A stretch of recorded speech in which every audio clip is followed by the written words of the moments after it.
you let me struggle every time because you could start the ending and then I could just be like, okay, bye. Your beginnings are so good because I can always like tie those into the bumper music, and it makes it sound funny because you're always like, "Are we recording yet?" And it's all, "Are we on the air?"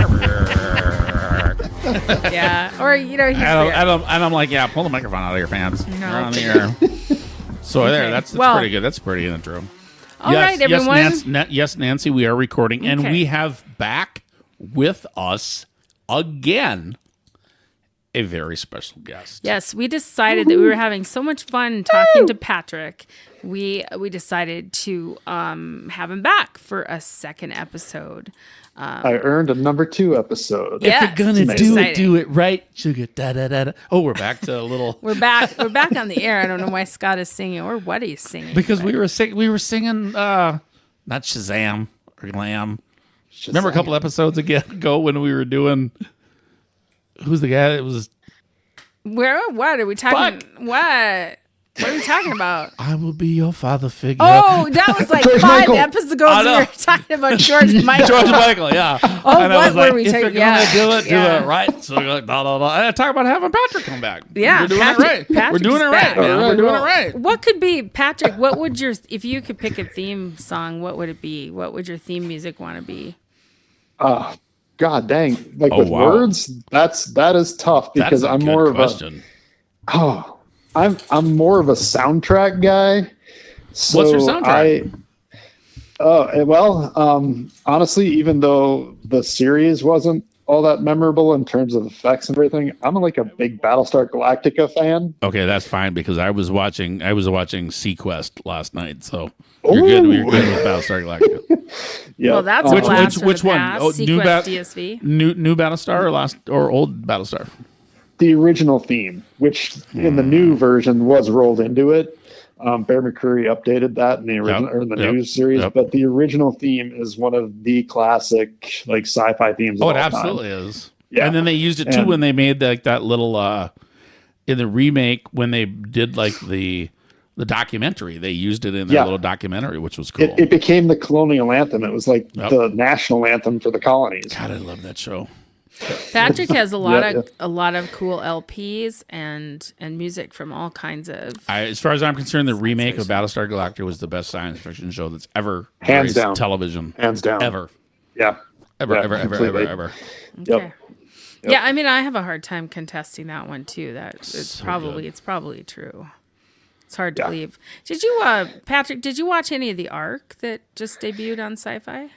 No, I have not watched that yet. It is going to be on my list. I watched one episode. It was really stupid. I couldn't even make it. You talk about me not making it through Prodigy. I couldn't make it 15 minutes through that show. I got through the first episode, and And I almost exclusively love everything on Sci-Fi, but I didn't like this particular. see, show. fortunately, I have my medicinal marijuana to get me through it. No.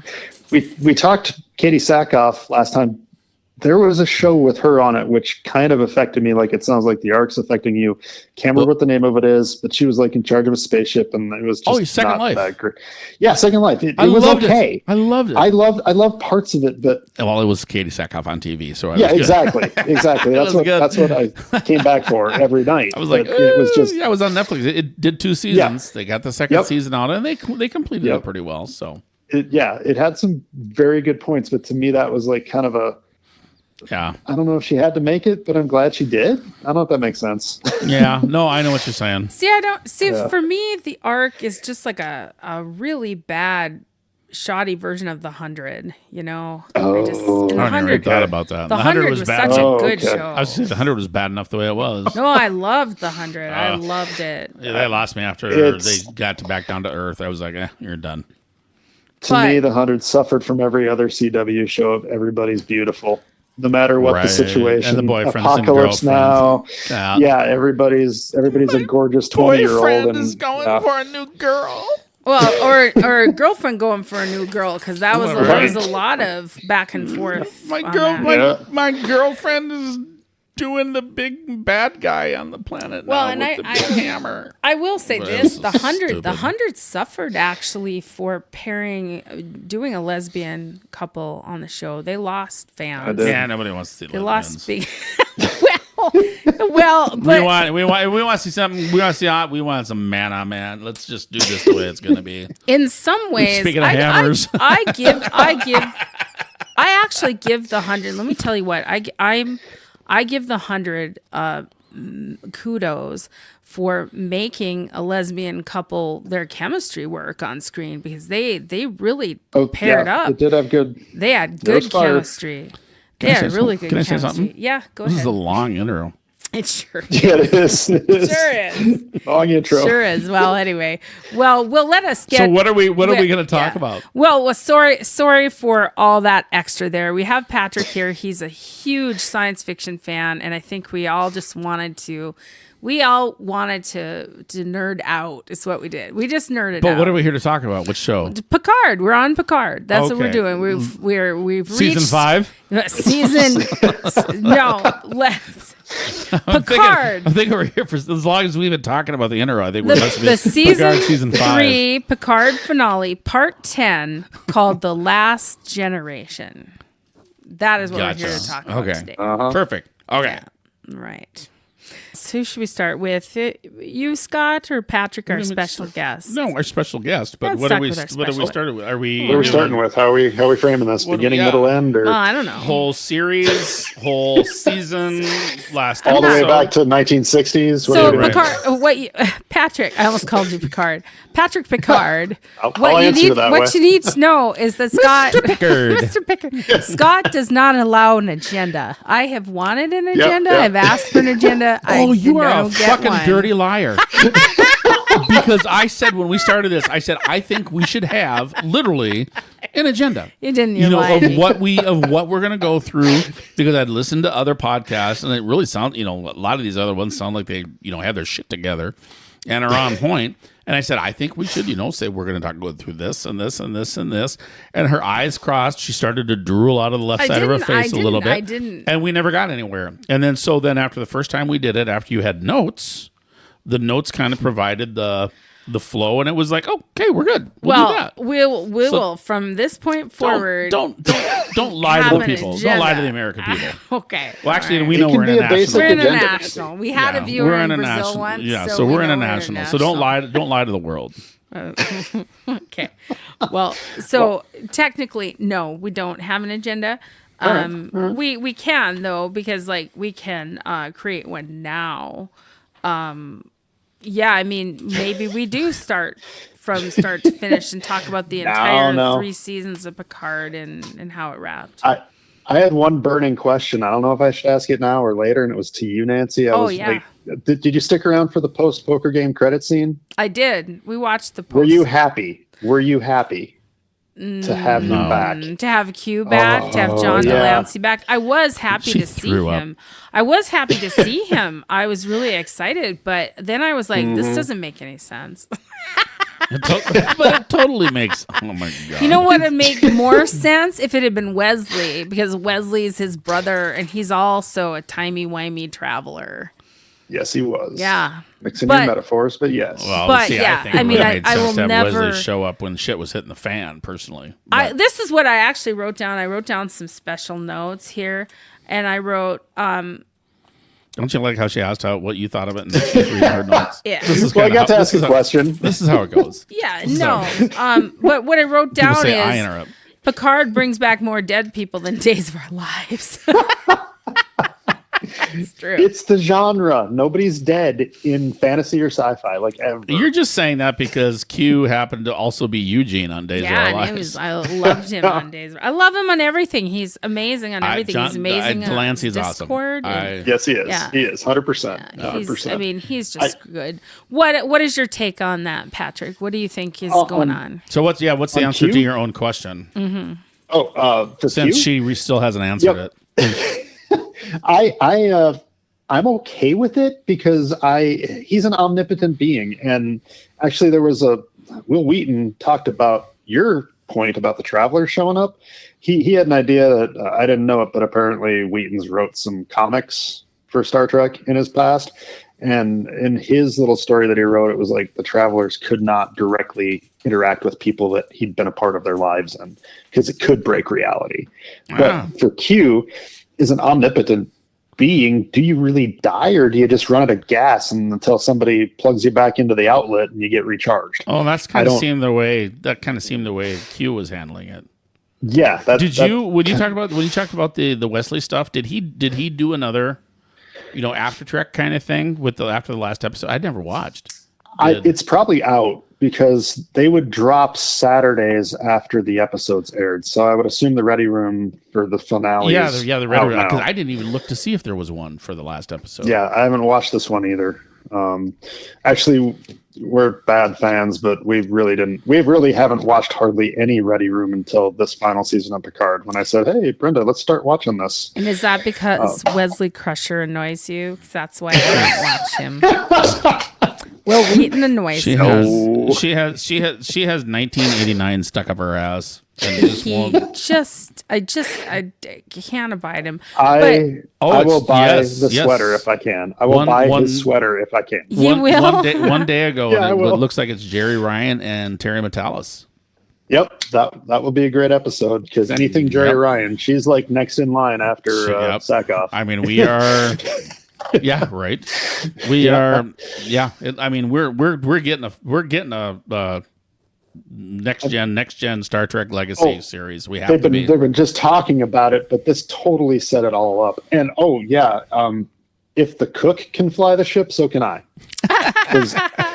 You got this. Yeah. You got this. I am going to be in so much trouble on this one too because did Nancy tell you that we wired ourselves while we were watching these episodes? No, I haven't told them that. Yep. Yeah, so we watched them together. And so the Mandalorian and Star Trek, and so we mic'd ourselves while we were watching. She got mad at me because I'm like, if the Jewish deli boy can fly the fucking why? Why? That anybody can. And she's like, "Why are you saying he's Jewish?" I go, "Just wait till he starts talking about his mother." He did.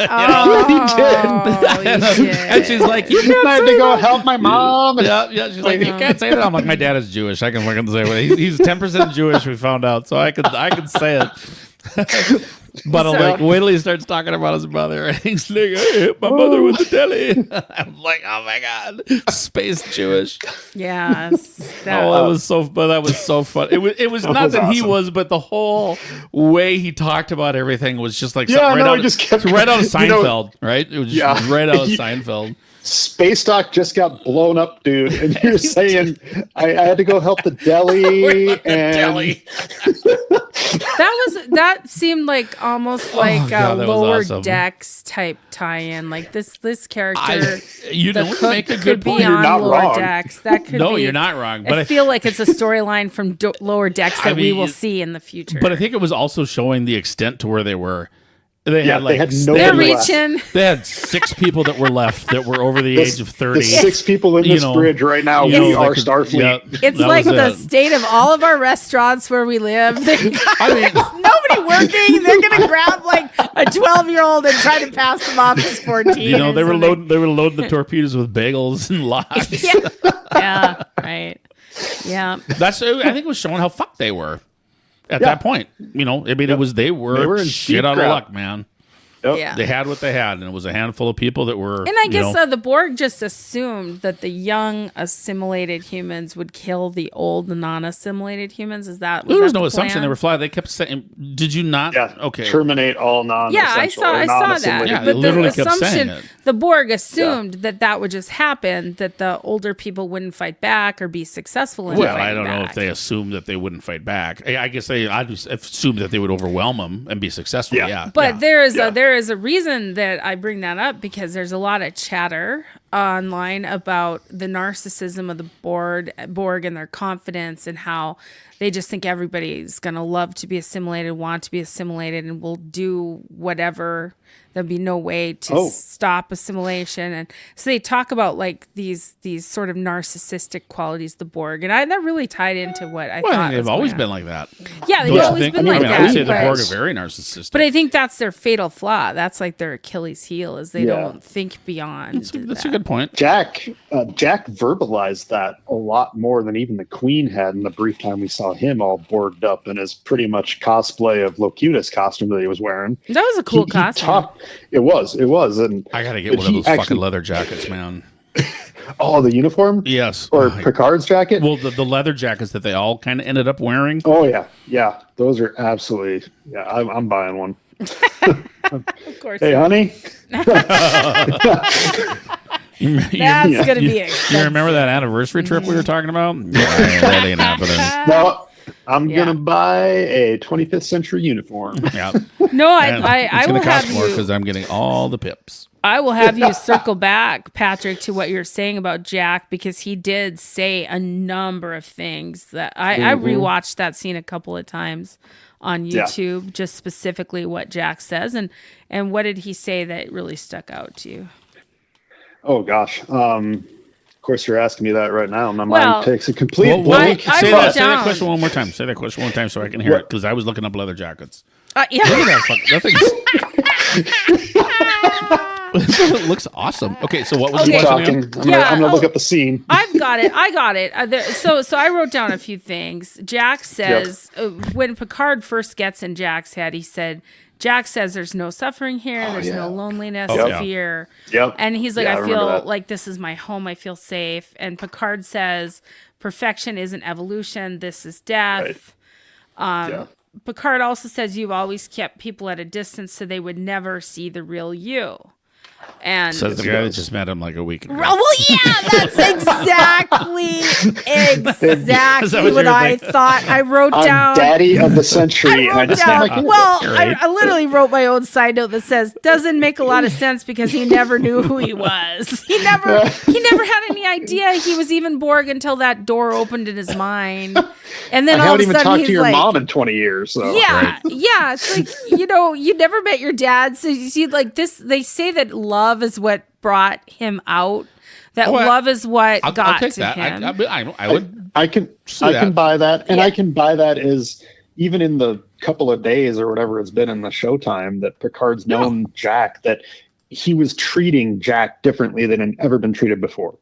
As, I don't know, more of an equal or somebody that just wants in to know more about him and somebody that gives Jack another path. Yeah, Beverly was all very protective and showed him the ropes and a bunch of different things, but Picard is showing him a different way. And maybe he sees in Picard a little bit. I mean, I kind of wonder, they're both there in the freaking collective. Maybe Jack can see a little bit of his, deeper mindset than he normally would have outside of there, because they're all connected at that point. Well, I thought it was exactly what you said. I agree with that. I also think he wasn't in the collective very long, so it might have been easier to pull him out of it.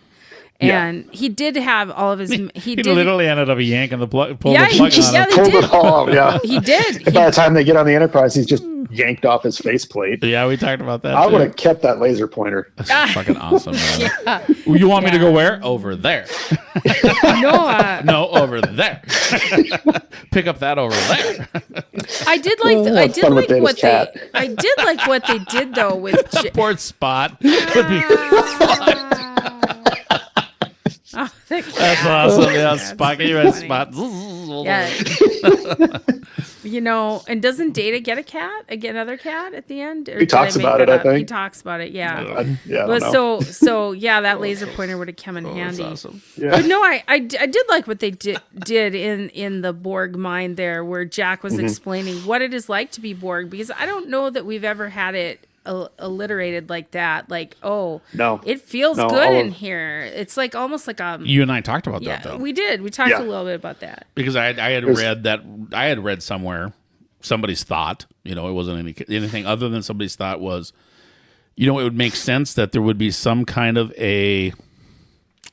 I'm trying to think of the word I'm looking for. As many drugs as I've done in my life, you'd think I'd think of a word that would, talk about when you're in that euphoria. Euphoria. While to have these people that have been assimilated, for there still to be a mental euphoria to the assimilation. So that they wouldn't be, otherwise 24/7 they'd be fighting that, their mind that was still there from whatever species they were, potentially would be fighting that assimilation. But if the Borg part, the technology created some sort of euphoric sense to being part of the collective, then they wouldn't fight it. Right, like And a I think that's what we were seeing. serotonin or dopamine response. Yeah. And so I Right. think that's kind of what we were seeing. Because you remember when he was talking about earlier, he said, it's kind of funny. I'd always thought, that, this, that, and the other, and good here and good here. I never would have thought that it would have been a technological,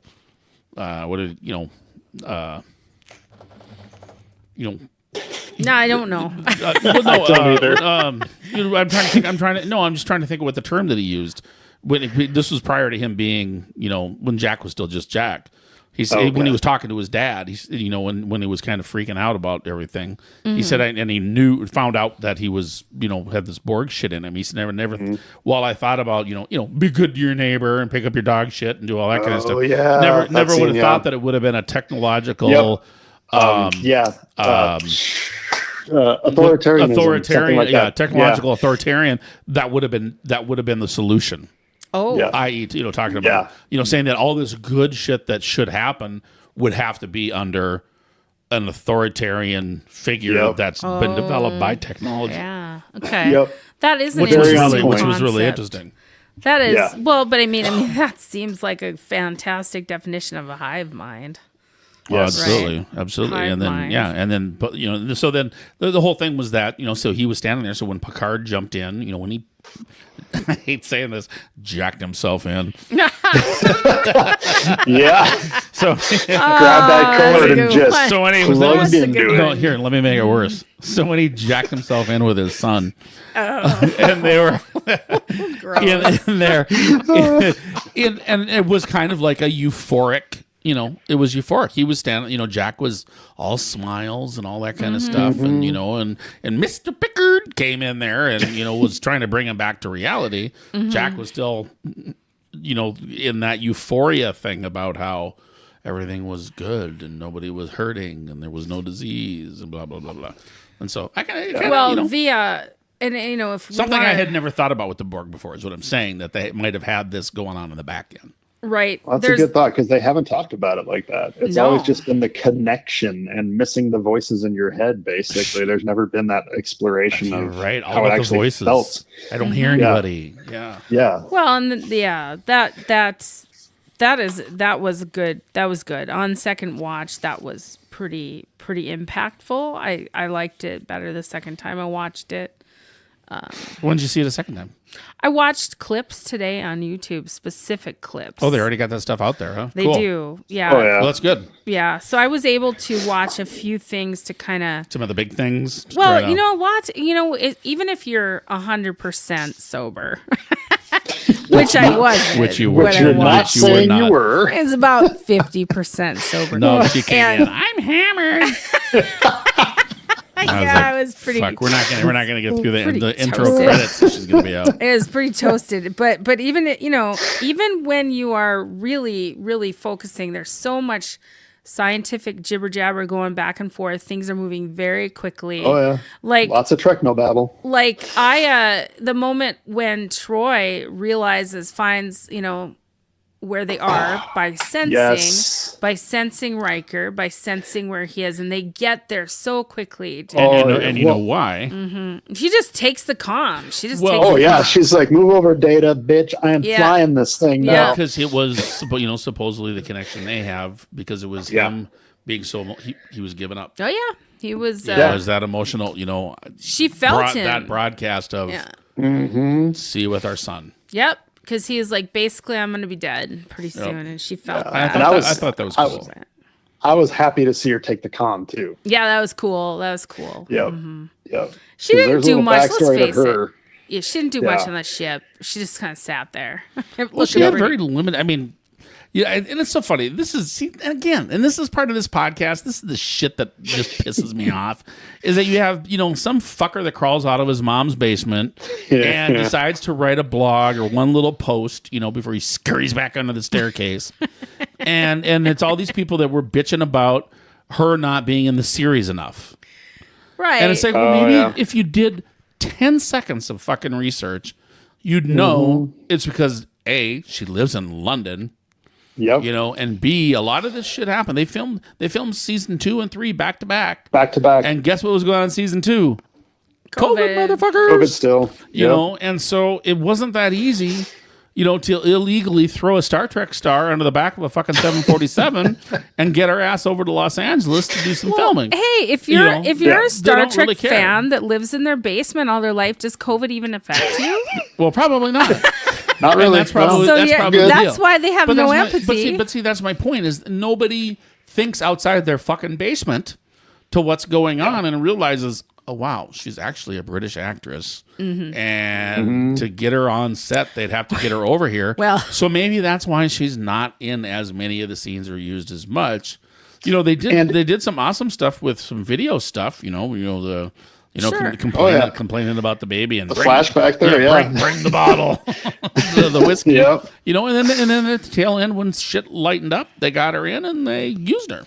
Okay, well, I can tell Patrick had something to say. Pop in there, Patrick. Well, I think it was just fine the way they rolled out the stars the way they did, the former stars from the TNG days. I mean, obviously you got Picard, and then slowly but surely everybody else starts marching onto the camera. And so even without the logistical problems, someone was going to be the last person to show up in real life. And yeah, they did have her in several episodes via, you know, communications links or flashbacks or whatever. Yeah, it wasn't a problem. But yeah, that whole scene where she's flying the ship just made me happy. Because there's other kids in basements that live with their moms that used to complain about her crashing the ship in the first movie. Oh, that's right. I actually read something yesterday that said it was an article that I read. No. It was another podcast I was listening to that said they thought they did a really good job of dripping the other characters in at a sufficient rate till they ended up with the full cast. So it's Star Trek Picard. So obviously, this other one was like, well, Picard was just featured too much in this. And I'm like, it's in the fucking name. It's his show. It's about it's not called Star Trek fucking, you know, whatever. It's not the Jewish cooks. Not the old generation. The retirement home generation. But the point was they said, and the dripping was the exact word that they used. They said they did a good job of dripping the new characters in through the story until they ultimately, like halfway or a little more than halfway through, ended up with the full cast, as opposed to just launching everybody, you know, in the first or second episode. And I was like, that's kind of an interesting dripping. That's kind of, I mean, it sounds a little. I would have used peppered them in. Yeah, because otherwise, I mean, it's a little like chlamydia when you think about it. But I got a drip that hurts. Wipe up after yourself. How do you know? Would be the reason it would be the way it is. But it was still, you know, you take it for what it's worth. It was, you kind of introduced everybody as the story required them. You know, to be introduced. And I am so in love with Rafaela and Worf. You and Worf. You know, the two of them together made such a team. Does it make a lot of sense, though, that Raffi becomes the first officer to Seven when they had a relationship? They had like a serious relationship. That doesn't make a lot of sense. She was the first officer before. She was the first officer on the Excelsior. Excelsior, thank you. Yeah, okay. I did read that Terry Metalis was literally asked on like some other show if what's his name is still alive, because the Excelsior got blowed up. Shaw. Yep. No, the Romulan kid. The Romulan kid. Yeah. Remember the Romulan kid from season one and two? That he was like in this order of like badass the one that was Romulans. The one that came with Picard to watch him. He was like the only male person of the what you call it? What the hell was his name? Q brought him back to life. Yeah. Mm. Yep. And he stayed on the Excelsior. Yeah, he and Terry Metalis said that he was not on the Excelsior when he blew up. All right. Oh, thank God. Wow. What the hell was his name? I can't remember. This is what proves my mettle as being a casual yet very knowledgeable Star Trek fan. So as you're looking that up, I want to bring up briefly. I want to bring up Laris, because I think they really did. They unfortunately. Elnor. Oh yeah, he was cool. He's like an elf. Yep. Elnor. So Elnor was not on the ship when it blowed up. He ran with the nuns. He ran with the yes, the nuns. Yeah, the very judgy nuns.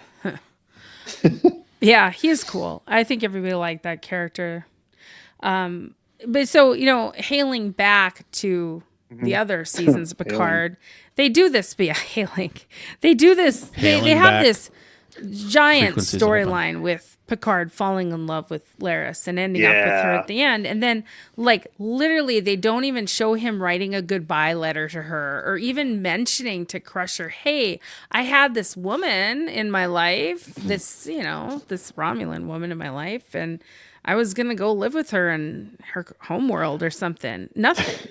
So we have no idea. Yeah. The same podcast that was talking about dripping in the rest of the cast said, we have no idea what the situation is. Oh, well, so I followed up a little bit on this in the flash forward to the future. They show a picture. Jack puts a picture on his nightstand of his parents. Well, that's just a picture of his parents. They're in formal wear, though, that it's insinuated that they're together, and then they're sitting together. But it's an old picture. If you look at it, they look very young, and it's literally a publicity shot from a Star Trek. Oh, it is? From a Star Trek. Oh, really? Well, that's a deep dive. Yeah, it's a deep dive. Yeah, it's a real publicity shot of the two of them doing like a Hollywood thing or whatever the hell it is. So it's not even okay, but still. They got some prop people are like, I'm just gonna use this again. Okay, here we go. I mean, I do that in props. I'm like, this worked Star before. Trek does that a lot. Star Trek does that a lot. They do recycle things, but yet Beverly Crusher and Picard are sitting on the deck, are sitting on the ship when they announce that Jack, and they show the new Enterprise from the Titan. Well, they're in the same shit. It's just like they're taking a cab together. I mean, they're his parents. Well, they're dropping the kid off. Yeah, they're dropping him off at school. You're right. But so we don't know that they're together or all right, anything. we don't know, but no. But you're right, because this other episode, this other podcast I was listening to said, having had, say, Laris standing behind Picard. Yeah. It could have been all them, with like her hand on his shoulder. Yeah, they could have brought her in. She wouldn't have had to say a thing. Nope. Just be present. They wouldn't have. Right. Then that would have said, wow, okay, Picard and Laris are still together. Yeah. But Picard and Crusher and Jack, they're a family. Right. Even though they're not married, they're a family, and blah, blah, blah, blah. It would have answered that question, what happened to because poor Laris, we saw her in the first season, or first episode. They just dropped her like a hot. You're going to have to go. Yeah, that was it. And she was gone. Let's talk about Jack's position. What exactly is special counselor? Oh, no, come on. Well, I'll talk to Patrick while you go and alleviate yourself. I'm going to alleviate myself? Yeah, alleviate yourself. I think relieve. Okay. Alleviate all right. myself. Well, do you want to pause the recording then? How are we going to do this? You guys keep fucking doing what you're doing, but I just got to go pee. Okay, well, we can... Yeah. Be right back. Yeah, we can just talk about other stuff, I suppose. We'll wait. I'll wait on this little nugget, and then Scott can edit all of this out, unless I say something stupid, and then he'll hold on to it, which probably will happen. So it might happen. Let me tell you, I really enjoyed the Fargo Khan and Eric Estrada. Holy cow. Is he still looking good for his age? He looks fantastic. He had so much energy, and he... Honestly, I had my friend Nikki with me, and she said after we left, she said, I always liked him as an actor, but now I like him as a person because he's just kind of a good egg. It sounded like after when he first started to get into acting, it was on a lark. He apparently had a stepfather in his life that was a cop, and he always wanted to be a cop. And then in late high school, like junior or senior year, he met this girl he had a crush on, and she was in theater. So he followed her into the theater, and he caught the acting bug. And his theater kids. Yeah, right. And his first acting gig was in a movie called The Cross and the Switchblade with Pat Boone, which I actually remember that movie. And so he talked about his audition when he actually drew. It was an improvisational audition where he acted out this scene, and they wanted to see how he would do it as like a gang member. And he actually drew a real switchblade on Pat Boone, and the director was like calling, cut, what the hell, But he got the part. And then he got, he was in he played a bunch of bad guys, and then he got the part on Chips, and he's like, that sad. Then he said he even wanted to go back to being a cop even more. So when Chips wrapped, he was 33 years old. He went to work for the Muncie, Indiana police force. Really? Yeah. for like I had no 5 years. He was a street beat cop. And Oh, wow. there was a guy in the audience at the Fargo PopCon who he stood up and he said, I lived in Muncie, Indiana, and I tried to get pulled over by you all the time. He said, I got pulled over by Punch. It's like he said everybody I knew wanted to be pulled over by you. And he says, I was pulled over by every cop but you. See a cop car like, oh, step on the gas. So he did that for several years. And then he found out that it was kind of a little bit too distracting because he was an actor. So he decided to find something that was less distracting. And he ended up going to Virginia. I can't remember the town, but he ended up going to Virginia and started working with a special unit on human trafficking, and he still does that to this day. Holy crap! He is like an investigative officer with human trafficking task force in Virginia. That's absolutely amazing. I had seriously no idea. I had no Beyond idea chips, either. what he's And done. He was so friendly to everybody. Like I was almost going to ask a question. I almost asked it, but then someone cut me off, like people usually do in the con Happens world. here all the time, doesn't it? It's terrible. Yeah, it happens. Yeah, and I walked kind of came close to his booth later in the day. He actually reached out to me. He said, "Hey," he grabbed my hand and he's like, "You had a question." Wow. He was so nice. It was incredible, and I really That's admire really him a cool. lot. Now after that, we're talking about. Scott is back. We're talking about Eric Estrada, who I saw at the Yeah, I went to see him. He really has an amazing backstory. Was his I'm stunned. walker painted like a It was California not. Highway Patrol motorcycle? he is however old he is, I don't know, but he started acting really young. Like he was in his early 20s, so he's not that old, but he's really had a lot of energy and he was bouncing all over the place. He does not need a walker. Adderall. Yeah, no, I have a feeling it's just natural energy, but we'll segue. We're back now. We will segue back to my question. What exactly is special counsel to the captain? When you're the role of an ensign, Jack Crusher becomes an ensign. It's bullshit. Yeah. What it is. exactly Yeah. is special counsel to the captain? The role is we're going to keep him next to Jerry Ryan and Michelle Hurd. That's what the role is. Yeah. As much as possible on the bridge. Yep, exactly. It's what puts Yeah. him in the other seat opposite of Rafi, Yeah. to frame in the picture.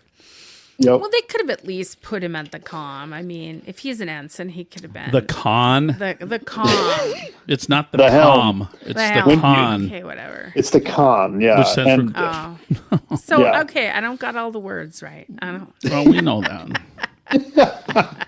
have all the words. I mean, so tell us again about Moss Gideon. Yeah, moth. Actually, it was moth. I was calling him moth. but I like I, figured- actually thought it was moth. I know, but I figured maybe you got Like- moved over to Moss. Flippity, like Mothra. He looks kind of green and a little furry.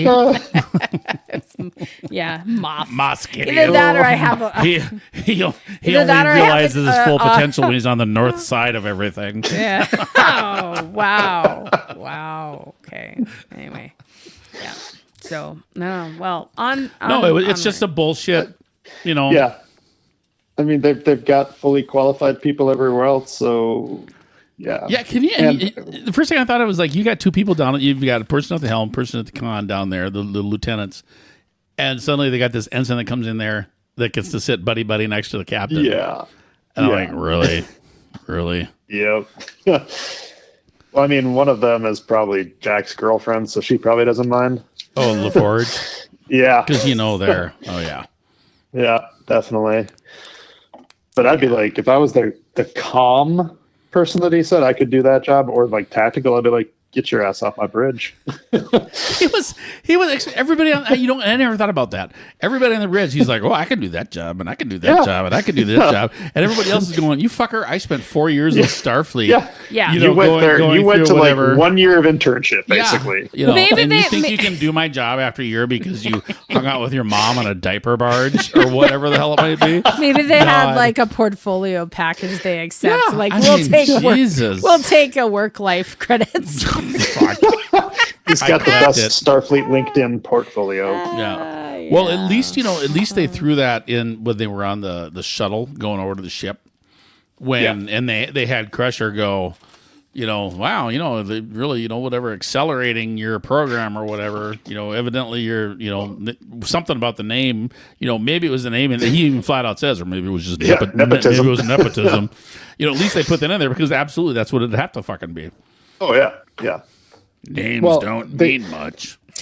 Seven that's was part of some sort of accelerated program. Whatever we talked about? At the beginning, she said I was part of a accelerated program. That's how I became first officer after getting back from, a year or two in Starfleet. Well, at least, she, like the Maquis on Voyager, she spent, well, she didn't spend 7 years. She was season 4. Time. So I think she did 4 years because it was after season. Anyway, she had a number of years. She'd been on a starship, doing a function. So it'd be kind of easy to progress her through fast. Do you know how the showrunners could have solved all this bullshit we've just been talking about? If instead of putting 1 year later, they'd put 3 years later or something like that, it would have all made sense. They could have, yeah. I mean, geez, that was kind of a dumb decision. Really, every now and then, they come up with these things, and you're like, that was a dumb fucking decision. And you're like, you're gonna piss people off because they come out of their hole in the ground once every year. Yeah, the basement dwellers come out. Exactly. And it's it'd be so easy to do things. And I'm agreeing with you, Nancy. So get it on your calendar. Wow, we're gonna put this. We're gonna get a gold star today. Just by simply changing the byline on the thing to not 1 year later, but 2 years later. Because they could have eliminated all that dialogue, which was trying to explain things about away. Him being fast tracked and blah blah blah blah. We wouldn't have needed any of that dialogue. Right. They could have said something like, "Wow, we're excited the day you joined Starfleet. We were excited the day you graduated. We're so proud of you now." Right. I mean, they didn't need to do all that back. Or even look at Strange New Worlds. They've got what's her name? Uhura was a cadet. For crying out loud, they could have stuck him on the ship as a cadet. Yes, they could have. Could have been, and then but no, he's full-fledged fucking ensign. Yeah, they must have given him portfolio credit. Look what I did. I'm special. Yeah. Well, what about that new Enterprise? That's my big question. What about that new Enterprise? This is which where one, the rebranded Titan or the one that Shelby had blown up from I'm talking about the rebranded Titan. Oh, yeah. So we went from all these different classes, and the Enterprise kept getting bigger and bigger and bigger. Mm-hmm. All the way up, through the E and the F, and these bigger, more advanced ships. And now the new Enterprise is about the size of the original. Back to one of those fucking scooters at Sam's Club. It's a Sam's Club scooter. You're not happy with it? I'm not. Actually. I don't see. I don't pay any attention to the ships. I'm like, okay. That's just not my jam. That's where I start to geek out a bit. But that's your problem. Is the only star of every Star Trek series has been the ship. Is the ship exactly? The ship is the star of every fucking series. That was one of my first sci-fi lessons when I was 8 or 9, and my dad was taking to these movies. Was both with Empire Strikes Back and Star Trek 2. Was like, oh yeah, the Falcon. That's the star of the show. Yep. And the Enterprise, Well, and she's the main character. Even it started with the original series. And Patrick has a lot of models. You've been a model. But I'm just saying, I do. And I'm just saying, the original series, the Enterprise was the star of that show for 3 years. It was the Enterprise. And it was the same, same thing with it got a little weird with DS9 because nobody knew what the hell the star, But that was a lot of people's biggest complaints about Deep Space Nine. Well, they're stuck in a floating casino hotel, right? And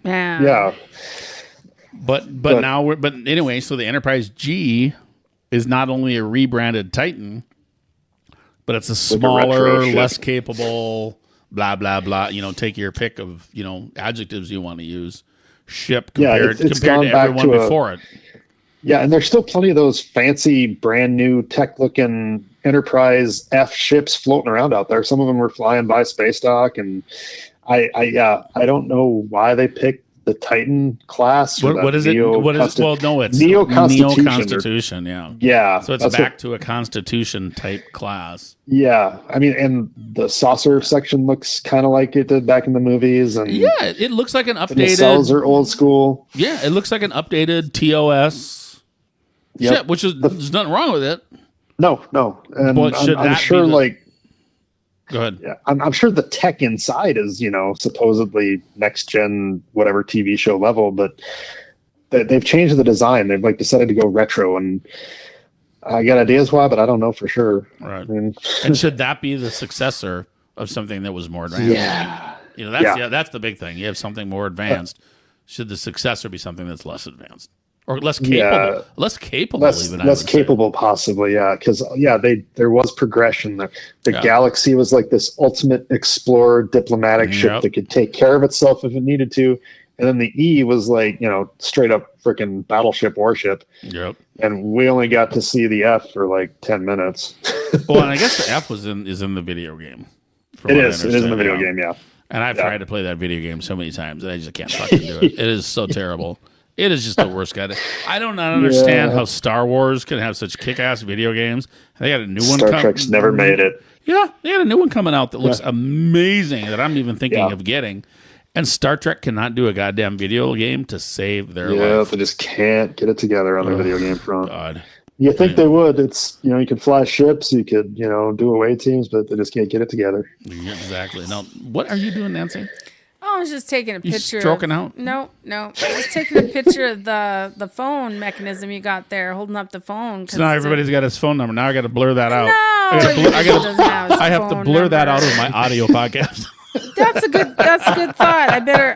Oh yeah, I'll take that down. I won't take a picture of that. That's dumb. Just blur the. I like to sometimes take a picture of what we our podcast area looks like, but I won't. Yeah, that's a good point. We need a new podcast. I need to get a new.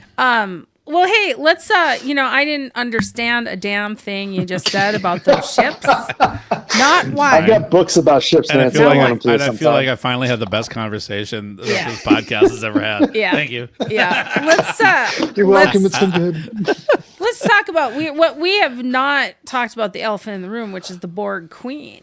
The big bad Borg, or just Queen, the Borg in general, and the Borg in general, and we need to discuss that before we wrap. That's for sure. We do. I would say I'm going to jump in here and I'll say this, and I'll just leave it to you two. It's the Borg ? Again ?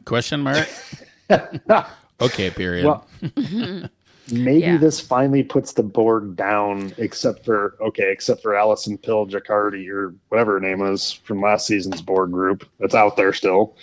Well, they're never going to get rid of the Borg. It's Borg Classic or New Borg. Yeah. Yep. And so Borg Classic are now gone. Well, I made a comment, so earlier I was making a comment about how I'd read a few comments online about how the Borg Queen was weak. She's weak, and she was using Jack, to get more power. And Scott mentioned what happened at the end of Voyager, the very end of Voyager, and I'm like, well, how can the Borg Queen even still exist after? Because I watched that episode then when we called you earlier and we said we got to bump this back 15 minutes. I was because I was watching She'd never seen what had actually put the Borg Queen in. The Borg. You had to watch a little bit. Huh? You shouldn't. Anybody who had ever got into the first episode of Picard, even it was like, wow, the Borg are all fucked up. Why? If you didn't watch Voyager and realize that it was the Voyager, the last episode that basically decimated the Borg. With that virus, you'd never know how it is that they came to be. How is it that the same Borg Queen is in this Borg? I mean, did her consciousness remain in the collective in some other place, and they just built another body? They always talk about how they just spit out a new one. They grab another drone and make it the Queen, basically. Okay. Well, this was Alice Creed, though. It was unfortunately her voiceover. It wasn't her up there, but I know. And I haven't looked yet. Do you know?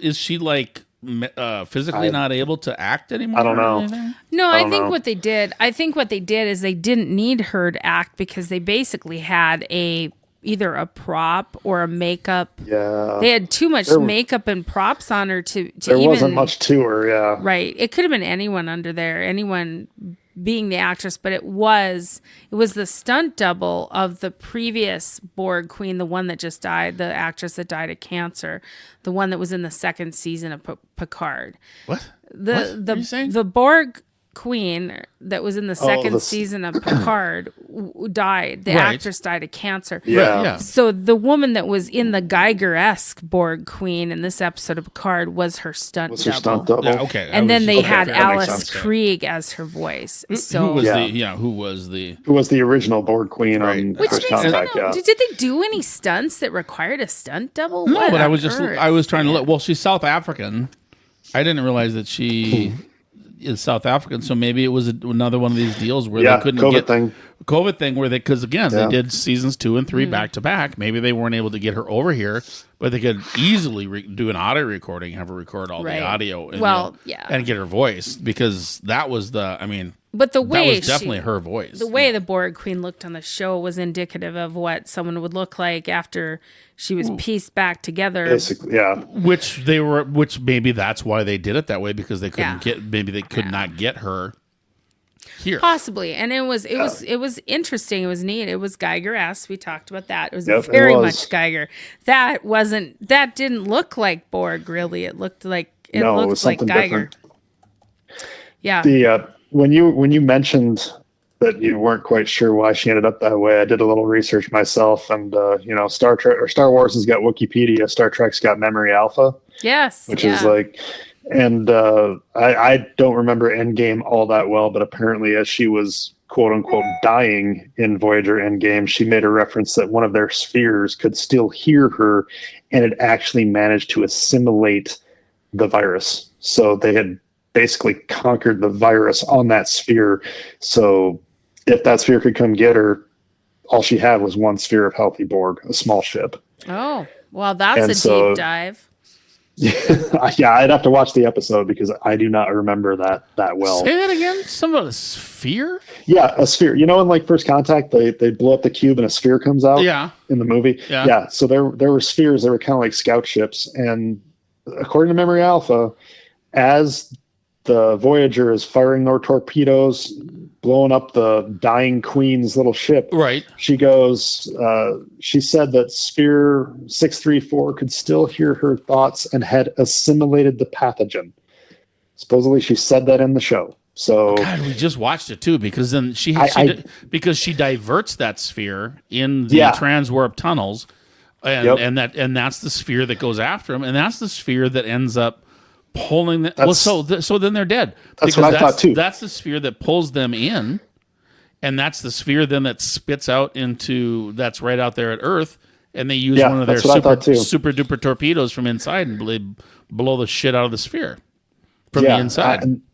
I don't know. Maybe, I don't know how they did it, but if they did manage to assimilate the virus, then maybe they transmitted it to whatever ship or two worth of Borg hadn't been infected yet, and that was the basis for, laying dormant for a long time. It doesn't look like they've been out there assimilating anybody since that point. So my question to Scott was, are we looking at genocide of the Borg species in this episode? And he said no. And I'm like, well, why not? I mean, they blew them up in Voyager, but they were still out there, and they just blew them up now. You got the new Borg. You got Borg 2.0 with Girardi. But and I have a completely different answer. They also made reference. Shaw actually says there's a line that Shaw says in one of the Picard season 3 episodes, close to the end, where he says we need to just forget about all that stuff that happened because it was in some sort of timey-wimey thing. Oh yeah, I don't know, but see, you're right. They are living on in a different timeline or a different. I don't know. I don't want to use the word multiverse, but in some other space-time continuum, they're living on, and they might be good. They might be good. Yeah. Yeah, Alison Pill's leading a group of them somewhere. Yeah. And I have a completely different take on it. Okay. Because the Borg is not a species. Yeah, you mentioned this too. How can you? The Borg did not naturally come to be on a planet. The Borg assimilate species. So the Borg is like day camp at the YMCA. Well, the Borg is something. You've got everybody there. So they're not a species. They are many species that have been pulled in and taken over. So they are not a species. So then they just murdered a bunch of people. Essentially. I mean, if you want to call being assimilated murder, I mean, they assimilate them. No, I'm talking about. So they're the Borg. The Borg are in a species. They're a group. They're kind of like hippies. Well, so okay, they call themselves the collective. They're hippies. Okay, so if you got rid of all the hippies, you wouldn't be. It wouldn't be genocide. You'd just be getting rid of a group of people that are from all kinds of different places. Well, so, okay, the Borg assimilate other races and humans and whatnot. Have we actually ever seen a Borg that has not been assimilated? Or No, there is no such thing. Well, something originated the Borg to go out and assimilate? Not on screen, we haven't. Not on screen, exactly. We don't know. There's been books and novels written that address this, but in Star Trek, none of the books or novels are like canon, quote unquote. So they're not doing what new Star Wars does. There is, and I'd be interested to see if they roll this into some of the new generation Trek shows, because like The Mandalorian has taken formerly non-canon Star Wars stuff and incorporated it into the show. Maybe they could do that with Star Trek, because in one of the books back from the Enterprise days, Scott Bakula's cruise, one of those types of ships gets, sucked through a wormhole, crash lands, and the way they survive is incorporating with cybernetic advanced AI technology, and the implications are in that book that they are the first Borg. Oh, wow, that's but interesting. We've never seen anything on camera. Some people think like the original series motion picture from the 70s, the first movie, that Voyager monster-sized spaceship, went by a Borg planet. And so, yeah, but that doesn't explain where they came from. I wet my pants because I thought we were going to have the first Borg somehow with some timey-wimey stuff with Discovery. Yeah, I was hoping for that too. With when what's his name got all infected with everything from the Section 31 stuff. Yeah, Control. Control. So when he got all the Control stuff in him, I was like, this is gonna be Borg. It looked exactly like Borg. And I thought this is gonna be it. They dropped that. So this is on Collider.com. Speaking on why we do not see her being Alice Krieg, we did not see her face in this episode. Matalas, who's the showrunner, Terry Matalas, told Collider it's Alice Krieg as the Borg Queen.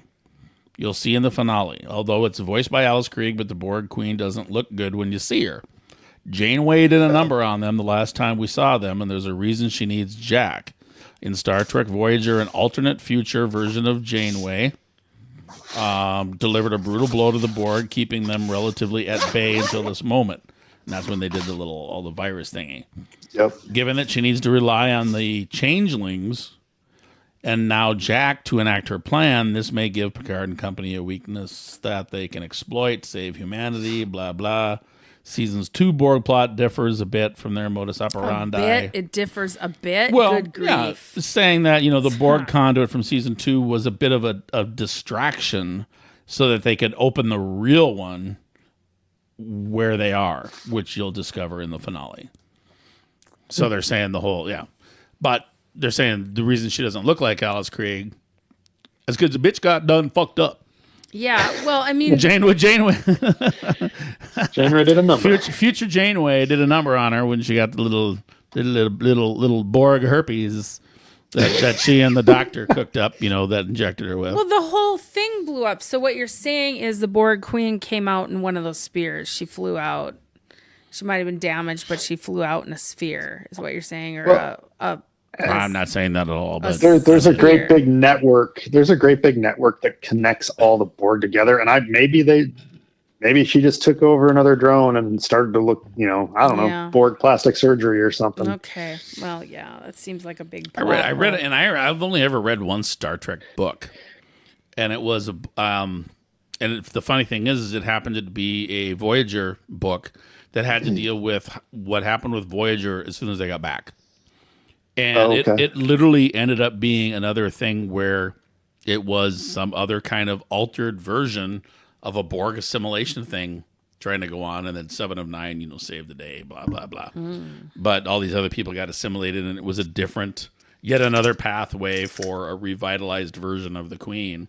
Because she's just basically what it outlined or laid out is that the Queen is not an individual, but computer code. And it can make any drone the Queen. So the computer code lives in the collective and throughout the collective. And if needed, that Queen drops dead, the code just picks another drone and makes that drone the Queen. Okay. I thought it was buy that. No, not we're not talking. I'm sorry to say it's not canon, so it's not something we can really rely on. So I mean, I'm not gonna say it's the truth because it's a bunch of bullshit. Yeah, okay. but it was some good. Whoever wrote the book, I can't remember what it was. It's good, some good writing. It's like, oh, that kind of makes sense. It's kind of like you want to talk about that whole. I was just say the hive swarm, the whole collective-y thing. One drops dead. That's okay. The code is still there to zap another one into position and have that one become the leader. I'm like, that kind of works for this. One of the coolest scenes of season 1, I thought. You should see his face. Well, you should have been an actor, Scott. That's great. I showed that. Yeah, okay.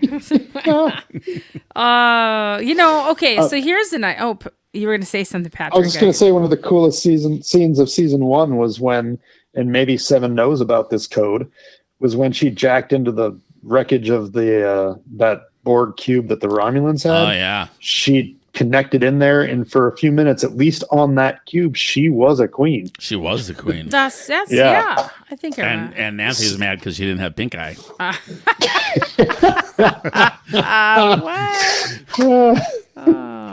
Why do the flies always turn black? How come it's never pink? And that was like 2 episodes ago. That is a trope. And I said because they'd never be able to go to work. That is a serious trope they'd have to stay home. on science fiction shows. It doesn't matter what science fiction show it is. If someone's eye turns black, it means they're evil or they're alien or they're possessed in some way. They never turn any other fucking color unless if they're possessed by a ghost. They turn white. They flash them bright gold if you're a Goa'uld in Stargate. Oh, I didn't watch Stargate. Oh, yeah. Girl, you got to get your shit together. I got a lot of catching up to do. I got so many shows, Nancy. So many shows. Well, I'll tell you what. Have different colored eyes. I'll tell you what. I think one of the shows they should make is the origins of the Borg. I mean, wouldn't that be a great prequel? A fantastic prequel. At this point, I think we're Borged out. Well, of course we're Borged out, but that's their fault. You know what? Here, maybe after a while, I love the idea. Honestly, in Discovery, I thought we were going to get that with what's his name and hold the whole control thing. I'll give it to you. I think it would be a Borg origin story would be cool in about 5 years. Yeah. Yeah. Yeah. I think that they need to give them some time off again. Yeah. Well, I mean, except for 7. Keep 7 around, obviously. It could be a 1 episode add-on to any series. It easily could be. Oh, that just indicates what it was. Not an entire series. I'm talking a 1 or 2 episode. I got you. Like they're doing with Michelle Yeoh, they could do a Borg movie, make a movie, and then call it a day. I can't wait to see that movie. Yeah. Oh God, I'm so excited. They could do it. Yep, that's next to Bo-Katan Creed. It's Michelle Yeoh. Woo. I hope there's a giant talking bagel in that one too. Space bagel. Patrick, did you see Everything Everywhere All at Once? Oh yes, I did. That's why he's laughing about the bagel. What'd you think? Blown away by that movie. Yeah. Absolutely blown away. It's a good movie. Oh yeah, and movie. I don't know why, but Jamie Lee Curtis Yeah. Oh my God, she deserved good. getting the freaking Academy Award, man. Yep. They both did. They were awesome. Yeah. Mm. Yeah. Anyway. So I'm very happy Star Trek was able to get her back. So what are your to put a pin in this? Mm-hmm. I mean, rewind to season 1 through 3. You know, I know that Nancy was very underwhelmed with the finale, or the last. Let me say the last episode. Okay. But if you take the, I don't know. Maybe, let's not go all the way back. Season 3. How did it? What'd you think? I can't actually address that without going all the way back, because to me it did. I mean, I might sound like a fanboy a little bit again, but it did connect back to the Next Generation era, and that was I saw a lot of sci-fi when I was growing up, but until Next Gen, like the biggest sci-fi impacts were like Buck Rogers and the original Battlestar, which weren't always that great. Bit of a low bar to start with. Yeah. And then Next Gen comes around, and I'm a lot older then, but that was like the television. This is what sci-fi TV could be. And to have everybody back in a show and do it fairly well, they dripped in the original characters. They did not overwrite what Picard had been for the first 2 years. It was just all extraordinarily well done. And the finale, actually the last 2 episodes, were just both a trip down memory lane and blown away by both them as a cast and still everybody else that had been new, either from Voyager days or just Picard, and even the new cast. Some of the new cast members made some of the most outstanding Borg we've seen, in my opinion. So it was a great couple episodes to wrap up an entire era of science fiction television for me. Wow, that's an epic statement. No, I honestly, I agree. I think I agree with about 99% of that. I mean, because there's got to be a beat in there somewhere that I don't agree with. But I mean, they got so many people have this bitter taste in their mouth with what the hell was the name of the movie? The last movie, What last movie? The Next Gen movie or the JJ movies? The Next Gen movie. I forget his Nemesis. Nemesis, which I actually liked. I didn't have a problem with Nemesis. I like that Nemesis. movie. I thought it was a good movie in that it just had a lot of action and the visuals and blah blah blah. I loved I loved the new Romulan ships that were in there. I thought they looked badass. Yep. And so all that stuff, I liked the movie, and then everybody else just can't stand it because it's just we're going to have them all. And, I don't understand. I have no idea why people don't like Nemesis. I don't know. It's just, and I've read commentary on it. I still don't understand. Just, and I'm like, whatever. I'm like, pull the stick out of your ass. It's not. It's a good movie. I mean, it's a good Star Trek story. But yes, it's Data dies, blah blah blah, the whole all that kind of stuff. Data apparently dies many times, over and over and over. But that's one of the things that Picard says just in this. Like He Days goes, of Our Lives. I've seen Data die twice already. Yeah. Uh-huh. And the thing is it was a terrible send off for that crew. It was. And because the deal was, and the intention was there was supposedly there was supposed to be another movie after that. That would have been more of a send off or something like that, and it didn't happen because supposedly so many people hated the freaking movie. Whatever, mm-hmm. You come out of your parents' basement, you see sunlight, and you understand what other movies are like and things like that, and you slap on a little bit of sunscreen, and you get on with your life. But so I was happy with the way I had no problem whatsoever with the fact that season 3 of Picard was a fan service conclusion. Right. This is exactly where we differ. The Next Gen. Because it was a fan service conclusion done well. Okay. It wasn't done. It wasn't completely abandon the rest of it. Right. And it wasn't done. They didn't put shit in there simply for the sake of putting it in there. They wrapped it in a story. We got all this stuff and they wrapped it in a story. Okay, so, now we've had our opinions. Yep. And so now we'll listen to the wrong one that Nancy. Okay, so first of all, I did think the third season of Picard was the best one. I thought it was well done. I agree. From start to finish. Now, if that had tied in, if all that stuff had tied into any of the stuff that went on in the first and second seasons, I'd be super happy. They may have intended Picard to be a Next Generation reunion, but then why is so heavy with 7 and 9? No, and Raffi and all these other people. But Picard was never intended to be a Next Gen reunion. Why that not? was literally the thing when he stood up in 2018 or whatever the hell it was at some Comic-Con when they brought Patrick Stewart out and he said, Jean-Luc Picard is here again. They literally said, and that was his whole deal, was that I'll come do this as long as it's not just another story about the Next Gen. Yeah. Okay. Well, he got along. That was the reason why those first 2 seasons were the way it was.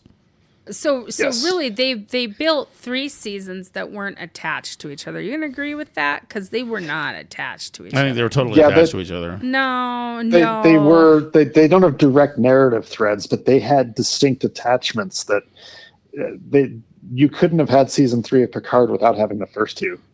Picard himself is one of those big attachments. Data and the various. Well, there was the whole point about because there was the whole point about Picard dying in season 1. And getting a Gollum body, and then that does. Okay, tie in. well, you just said they don't tie in. They not a lot of it, and Data dying does not. You're changing now. Data dying does not tie in. But it does tie in. It is no, pivotal. it doesn't. One of the best scenes in the entire season 3 ties directly to that when him and Lore are facing off in his artificial construct. That's like the best bit. Of but they have to bring Data back. They have to bring Data back in some way in a different body, obviously, with a different brain. But it was not bringing Data back necessarily. It was actually bringing back something else. But it's something else. Because he's not Data. He's new. He's different. And he's also in a body that's going to age and be old and all that kind of happy horse shit. Like Picard. He's like Picard with Data and Laura's consciousness stuffed into his brain, basically, is what he is. Well, they are total. You can take from season 3 and you can draw a line all the way back to season 1. It's a reach. It's a reach, though. You have to really find particular moments because. You mean like pick up the pencil and grab a piece of paper and draw a line? Because that's about the extent of it. Right, but you have to do a deep dive. There's okay. Tell me all that stuff. I would say you don't have to do a deep dive, but you have to pay attention. How about all that bullshit going back to the past in season 2? How about all that bullshit? I could see up in front of your chatter right now. What's the name of the character that was like kind of like the Hispanic? You're racist. No, the Spanish pilot, the Spanish. No, Santiago, pilot. whatever his name was, right? Constable. What is his name? And all that stuff he did on Earth in the Santiago past. Cabrera. Cristobal Rios. Cristobal Rios, yeah. Yeah, that's that. How did that have anything to do with anything? Every scene of every episode doesn't have to be follow through to the last part. Well, no. I would have liked and that does not. More and that does not. And like the whole thing with Picard's super duper grandniece or whatever, like going to space, that doesn't fucking tie into anything. Yeah, we never saw any problem. Yeah, I mean, but you go back all the way to the first season and Picard dying and then having his body, nobody said anything what happened to his body. His body ended up on ice in Area 51 in space. And then that became the critical component that drove the entire third season. Well, I'd like to know if the showrunners actually knew that would tie into the third season or if they just wrote a story to make it tie in, because that's kind of what the show Lost used to do. I don't think they had any sort of end game at all. You're absolutely right. I don't feel like Lost was Lost. I don't feel like Picard had an end game that they wrote from beginning to end. I do not feel that. Here's the end game, and this is another direct season 1 to season 3 arc. It's Jerry Ryan. I think they did the perfect thing with season 3 after season 1 and 2 were like, great, good to see it. It's got excellent new characters and some good action, but I think fan service does come in a little bit, but not to the extreme levels that say like Disney's reacted with Star Wars at times to like, oh, we got to backtrack everything. I think Star Trek set things up perfectly to re-energize their fan base. And yeah, I'm pretty damn sure there's going to be this Legends show that the showrunner is talking about. Oh God, I hope so. Jerry so. Ryan's going to be back. The Forge girls are going to be back. And yes, some of the original Next Gen cast will be back, not as full-time rosters. They'll pop them in and out every now and then. Yeah, they'll pop them in and out. They got a call. They got a Starfleet medical issue. Beverly will appear on screen. Yeah, always got Mother's Day and Father's Days, right? Exactly. So Thanksgiving. I think 7, and I think yes, the Borg, especially in seasons 2 and 3, all the way back to Next Gen. I think that sets up 7 and 9's eventual complete arc as being the captain of this new Enterprise. And maybe she was something with the new Borg. Yeah, that's more than likely, and I really hope Agnes comes back. Who are they protecting that big space sphincter from? I don't remember. They got a space sphincter that blew out a big old pile of poo that they had. They had all their shields in season 2 protected everybody from, and that's the last we've heard of it. And they're still hanging out there by that old space sphincter. Yep. We don't know what that's about. Exactly. So there was a little fan service involved, and maybe they didn't connect every dot, but I think a big part of this was to totally re-energize us with a good, solid story. And then everybody's like, hashtag Picard, hashtag Legends, and tagging Paramount. Right. And they're going to make a new show. Yeah. I mean, if you watch the show and you have a habit of keeping your eyes open and staying awake and not being hammered when you go there, you can kind of draw the lines. I'm not in the minority that agrees. There's a lot of people that agree with me that the seasons were too disconnected from each other, that season 3 should have been season 1. Like, hey, for example, were there any changelings in season 1 and 2? No. Why, did there have to be? Yeah, I think that would have been, that just kind of shows up in season 3 all of a sudden. Well, there were people that were saying season 3 should have been season 1 because they liked season 3 better.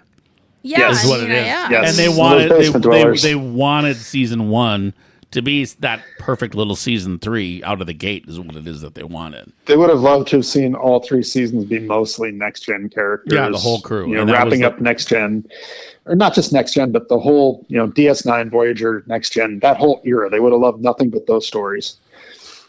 And which they started from the get-go. They said this is not going to be that. Right. This is not. Right. Picard is not. I mean, it's Star Trek Picard, not Star Trek the Next Gen. Well, Scott, I remember you whining about how much time he spent talking about his mother. Yeah, I was ridiculous. So that was one part of working through his trauma of his mother. That whole aspect of his mother during season 2 was beyond fucking boring. They could have done so much. They could have done so much more with Q being actively involved. Oh yeah, in that second season. Absolutely right. It did not need to be a fucking start. The second season was mostly a therapy session for fucking Picard. Yeah, I mean, it went on too long. That is true. And I was disappointed the first episode when Q showed up and he was young and he's like, "Oh damn, bitch, you look old," and he like fucking zaps himself to look old so they don't have to stop de-aging him.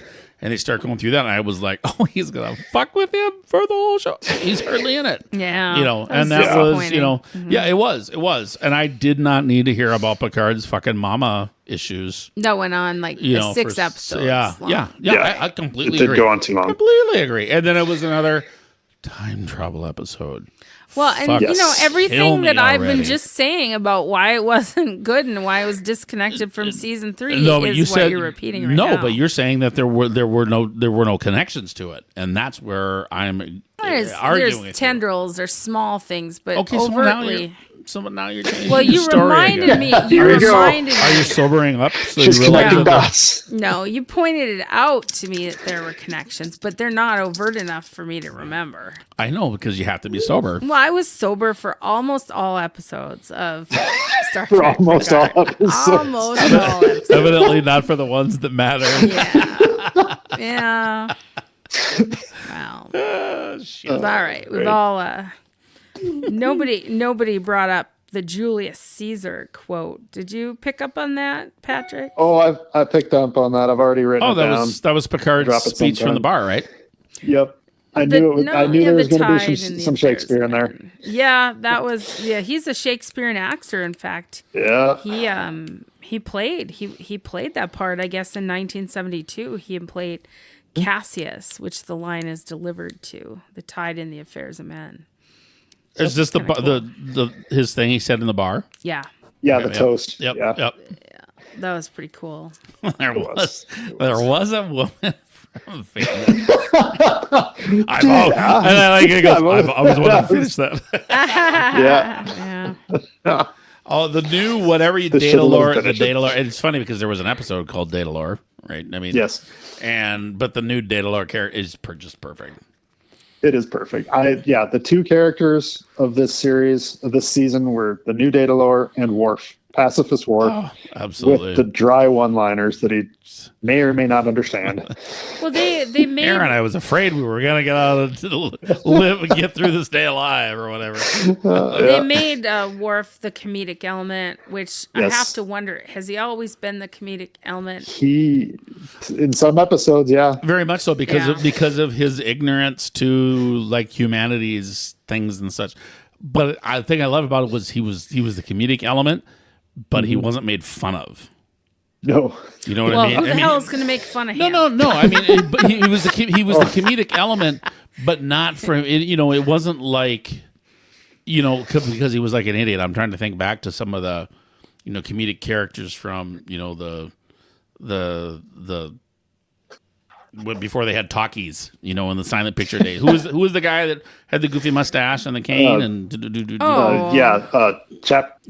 Chaplin. Charlie Chaplin. Yeah. Charlie. You know, Chaplin. Yeah. Thank you. You know, he was funny not because they were making fun of him. Yep. He was funny because they were just the things that they were having him say in the beat of the moment. You know, were perfect. Yeah. Worf was fucking And I mean, he looked fucking so badass. He did. He looked better. I think he looked better in this season than he did in any of them. That whole gray thing just really counts him. It just worked. Mm-hmm. I loved when Riker goes to pick up his whatever the new sword is called. He can't even pick up the damn thing. He can't even pick up the damn thing. Yeah, you know? that's funny. Like, holy shit! And he's the entire series he's been slinging it around, whipping that thing around. Swords are fun. Oh, that was so good. Why have you had this face the whole time? Swords are fun. Yeah, that was good. See, and that's the perfect kind of, you know, that was perfect. Yeah. Perfect. Yep. So. Well, yeah. So, we've said a lot. Our final words on there's been a lot of words on two finales tonight. Swords are fun kind of is a good way to wrap it up. It's true. Swords are fun. What's next for Star Trek? What is the next let's say opener? What opens next or starts up again? Lordy, we got the animated shows. For live action, it's June something. Strange New Worlds is coming back for season 2. With Anson Mount, and I'll watch anything he's a captain of. So. And I think it's around October or something that Discovery jumps in, and it's.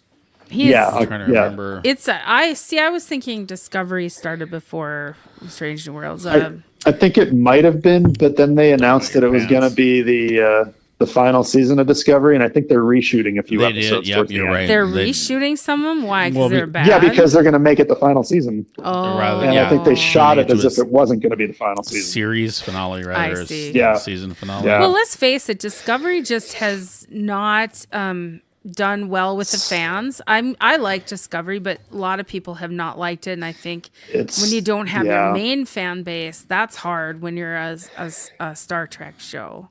It's those basement dwellers. They bug me. And here's face it. Discovery tried to. I love Discovery. Discovery tried to do something different. Yeah, they did. Yeah, and you don't want to do that sometimes in the new fandom. Yep, the basement dwellers revolted. You know. Yeah. Well, but it started. It started before the first episode aired, because when these fuckers found out that it was going to be on a streaming service. Yeah. And they were going to have to pay for it. That's when it started. When they found out it wasn't going to be free or air on cable or over the whatever, air TV, and Right. and that their mom's television wasn't going to just pick it up. Oh, jeez. They had to go get mom's credit card. When they found out they had to go get a job to pay for the fucking streaming service. But seriously, that's when it started. When they found out it was going to be on streaming and they were going to have to pay for it. Oh my God! I mean, the hatred towards that series before the first episode aired. And, of course, they didn't do themselves any favor by changing the way the Klingons looked. That's I mean, you know, well, I'm being A whole serious. lecture about that. There's also geez, I mean, there's a big time jump, and there's all of Michael's speeches. That's when the show to me actually starts working, is the time jump. Right, I mean, exactly. season two was phenomenal, but for really only one reason: Anson Mount. Yeah. And then season 3, as a separate show, unburdened by the original series era and everything else, it's its own show now. Yep, absolutely. It works. And and supposedly the and I think it's just personally, we'll see how it is. I think it's a dumb fucking idea to have a show, Star Trek Academy, which has been announced, but we'll see. But that one, obviously, and they haven't said, but the way it was announced, obviously that's going to be in the future. Yeah. Because if you read it, it says, it's been over 100 years since we've had a Starfleet class or whatever, and then the way they announced it. You're like, well, the only place that's been over 100 years without a Starfleet class is that future era. So I'm glad they're going to keep that alive, because I love all the weird shit they came up with, like programmable matter and all that really funky, That's some cool crazy stuff. stuff. They're like what you said. They were the gloves are off. They could come up with anything they wanted to, and they came up with some really cool detachable nacelles on the plane. Totally cool shit. And but and so Discovery really did thrive. You're absolutely right. When they went to the future, that's when it became a thing. So I'm looking at Enterprise will return for more adventures June 15th. It looks like for Strange New Worlds. Lower Deck. I love Lower Decks. Lower Decks is so good. God, I love Lower Decks. Yeah, Lower Decks is one of the smartest shows I've ever seen. And Prodigy, I cannot get Nancy to watch Prodigy, but Prodigy is awesome. Oh, it is so good. It is so good. I don't care. It's one of the most beautiful animated shows I've ever seen. It is gorgeous. It is absolutely gorgeous. And it's the story that they put into it is fantastic. And it's tied directly into basically like that next gen era. Well, actually, kind of like the Picard era. Really, that in between. It's a beautiful. Yeah. Yep, not gonna watch it. Yeah, I mean, talk about fucking fandom problems. Yeah. I mean, Jesus. Exactly. Can't handle the animation. No, it's not that. It's not a real show. It's not that. It's Janeway. I don't like Janeway. And I watched a couple episodes of Prodigy, and I felt like it was a kids show. I just didn't. You watched now through. you're fucking lying, because you watched one episode with me. So unless you got Paramount Plus somewhere, you watched it somewhere else, because you watched one episode with me. 2 episodes. You watched with you. one episode with me. No, actually, and you went, "Oh, it's another girl in charge, and I can't handle it because I'm a woman and I have woman problems." No, we that's were talking not about at all. that earlier. I was getting shit about it earlier there's today. just too much good stuff out there, and if something doesn't resonate with me right away, I don't want to watch it again. I was the same way with Andor. I didn't want to watch Andor. I just could not watch Andor. I mean, why give it a chance? What the hell? One thing you I didn't like Andor either. I didn't like She-Hulk in the first episode, but I stuck with She-Hulk. I'm glad I did. I am glad I stuck with She-Hulk. See, that's what I can't believe is you stuck with She-Hulk, but not Prodigy. That's weird. That is weird. It's not weird. No, it is. Because I don't like Janeway. You got to get over it, because Janeway is only a part of it. No. Yeah. I mean, did you not watch Next Gen because you didn't like O'Brien? Well, actually, I didn't like O'Brien. Okay, but did you still watch Next Gen? I did. Yeah. I did. How did you know I didn't like O'Brien? Did I tell you that? You're a fucking liar. Because she is in Prodigy about as much as O'Brien is. Yeah, O'Brien was annoyingly in a lot. No, who was really annoying was his wife, bitching about everything. Oh. So anyway, all right, we got to stop, because we're going to be here for 4 fucking hours. Here's what I think we should do. Oh, God, she complained about everything. No, here we go again. I would say we have Picard very well wrapped up. hopefully, Yeah. maybe we're going to see some Star Trek Legacy would be awesome. Oh, yeah. That's what And- you're hearing. Like I said, I want to see the origins of Borg. I want You a want to see prequel. I want a prequel Borg. prequel, even if it's like a movie, like Just the no, Section one 31. episode. I Oh, want one them to episode. just Okay, yep, drop yep. in one episode to Okay, any yep. Gotcha. freaking Star Trek series Gotcha. that are running Gotcha. other than Gotcha. Prodigy. Okay. Okay. Patrick, the one thing you'd like to see I want following to see. Picard? I want to see a deli on the Enterprise G run by the pilot. Yes. Yes. And his mother calls him in and all that. What are you doing? You'll never calling me anymore. I don't know. I'm getting You're out some. there in space thinking you're all important. Too good to call your mother. I think that would be awesome. He'd be a fun character. Oh, yeah, hands down. He'd be like a Barkley, like a Right. what? Oh god, that'd be funny. You know, Okay. that guy, that particular actor must be so jazzed because the internet loves him, and maybe that one scene launched his career. You never Who know. knows? You never know. Well, he's on Oh, the ship, yeah. and if they keep going, we Oh, may yeah, see him he'll again. be on That'd there. awesome. Cool. Right. All right. Well, that's awesome. We're wrapping it up, and we're going to thank Patrick again. Yeah, thank you you again. for having me. for joining us. We appreciate it. And there we go. All right. Our shitty endings. Yeah. Well, and like Seven was unable to enunciate where she was going. No, That's the she same- wasn't. Oh, Not that she was they just unable. cut We it. just We just don't know. They just They cut it. cut We it. just They don't know saved what it that is. for I the think- series. Hey, Exactly, that would be exactly. fun for each of us to go around and say what we think she's gonna Put me say. on the spot. Well, yeah. I would. Does anyone have Well, any so what thoughts? do you think, Miss Smartass? That brought it up? Yeah, you go first. I was like, I think Seven's gonna say something really, really kind of drawl and See, you're just dragging shit out now. no, Wait, no. think I'm of gonna think something. she's gonna be like, let's What? get on with it. Let's get on with get it. on with it. Get on Let's with get it. on with it? Get on with Get it. on with it. Let's go. On with it. Let's get it Something like on. that. No. Let's get it on. That's Let's what get it on. Patrick's. Let's get Patrick's on. contributing. Let's get it on. Yeah. Okay, you're up now, Scott. No pressure. Punch that fucker. Oh, that's a good one. Punch it. Yeah. Oh, I have no. I'm just trying. I would have to take some time, honestly, and I Yeah, would think me back too. to like her time in. I would think back to like her time in Voyager. Yeah, that's and I probably would- what it's going to be. Something You know what I back mean? And I then. would kind of like think of something that would be like. It's probably going to be Cotta Scott. Well, she is much. So she is much more sort of reserved in Voyager than she is in the Picard series. I mean, she's like a space pirate now. She's gonna say something salty. But I think, but at the same time, I think she has a lot of that. What's the word I'm looking for? You know, not a prodigy, but you know, somebody who works with a mentor kind of thing. I mean, I can see her doing the engage, kind of stuff. Adding because something that to is- it, though, a little flourish. because Janeway was engaged, yes. and I mean, I can just see her following suit because it's something that a mentor would do. Yeah, a way. probably. What did Shaw say? But she's a completely different person now. Mm-hmm. Like if we just watched that last Yeah. episode. She was is stiff. so different than she Oh, yeah. was stiff in that. Such a different- stiff, and her different lips person. were huge. She had like this crazy ass lips. Where did she get those they have lips? from her boobs. She just Botoxed up They were her from her lips. boobs. Yeah. So I mean, she's a completely different person. Wow. All right. You know what? I'm going to go back to this. I'm going to go back to the first season.